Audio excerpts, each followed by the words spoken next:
ሰላም እንዴት ናችሁ? ዛሬ ስለ ቮድካ ነው የምንነጋገረው። ስለ ቮድካ ምን ያህል ያውቃሉ? ቮድካን ቮድካ ሊያስብለው የሚችለው ነገር ምንድን ነው? ቮድካን ከውስኪ፣ ከጂን፣ ከራም፣ ከኮኛክ እንዲሁም ከቲኪላ የሚለየው ነገር ምንድን ነው? በጣም ጥሩ።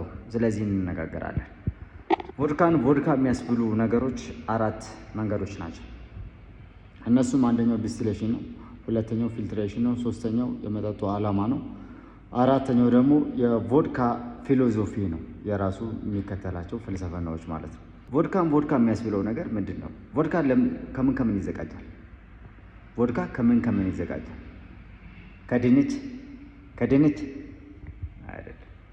በእርግጥ ልክ ናቸው፣ ከድንች ትራዲሽናሊ ከድንች ነው የሚባለው፣ ግን አሁን ከገብስ ይዘጋጃል፣ ከስንዴ፣ ከአጃ፣ ከወይን ይዘጋጃል ቮድካ። ግን ምንድነው ቮድካን ቮድካ የሚያስብለው ነገር ምንድነው? የሚዘጋጅበት መንገድ ነው ማለት ነው። አንደኛው ዲስቲሌሽን ነው። በዲስቲሌሽን ሁሉም ዲስቲል ነው የሚደረጉት፣ ግን የእሱ ዲስቲሌሽን ታይሙ ብዙ ነው። ከ5 እስከ 7 ጊዜ ድግግሞሽ አለው ማለት ነው። በዚህ ምክንያት ከሚዘጋጅበት እህል ላይ ያለውን ጣዕም እንዲያጣ ይደረጋል ማለት ነው። ሁለት ፊልትሬሽን ነው።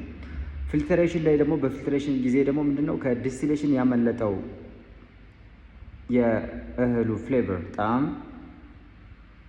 እዛ ጋር በአክቲቬትድ ቻርኮል ወይም በካርቦን በሚሉት ዘዴ እንዲያልፍ ይደረግና ንጹህ ጥርት ያለ ልክ እንደ ውሃ ግን አልኮል ያለው አልኮላቸውን ያገኛሉ፣ ቮድካቸውን ይሰራሉ ማለት ነው። ሶስተኛው የመጠጡ ዓላማ ነው። የመጠጡ ዓላማ ምንድነው? ውስኪን አይተን ከሆነ የሚሰራበትን ኢንግሪዲየንት ለምሳሌ ገብስ ሊሆን ይችላል፣ ስንዴ ሊሆን ይችላል፣ ኦትስ ሊሆን ይችላል። እሱን እንዲይዝ ይጠበቃል ማለት ነው። ሁለተኛ በኤጂንግ ታይም ጊዜ የሚሰጠውን ፍሌቨር እነ ቫኒላ፣ ካራሜል፣ ኤኒ ሲናመንም ሊሆን ይችላል። እሱን እንዲይዝ ይደረጋል ማለት ነው። ያ ነው የውስኪ ዓላማው። ያን ጣዕም ይዞ ባላንስ አድርጎ እንዲወጣ ይፈልጋሉ። የቮድካ ግን እንደዛ አይደለም። ቮድካ ምንም አይነት የቮድካ ዓላማው ምንም አይነት ጣዕም እንዲኖረው አይፈልግም። ቮድካ ቦካ ይባላል በራሽኛ ማለት ራሻ የምትታወቁ በቮድካ ነው።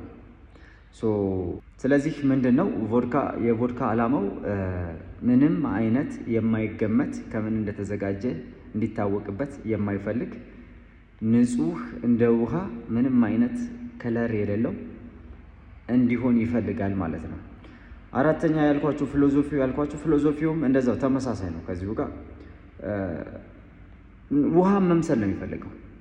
የማይታወቅ የማይገመት ከምን እንደተዘጋጀ እንዲታወቅበት የማይፈልግ ነው ማለት ነው። ይህንና ጠቃሚ መረጃዎችን ማግኘት ከፈለጉ ባርቴንደርና ባሪስታ መማር የምትፈልጉ ደውሉልን። እያስተማርን እያሰለጠንን መቀጠር የምትፈልጉ እናስቀጥራለን። ዘ ባርቴንደርን ጎብኙ ማለት ነው።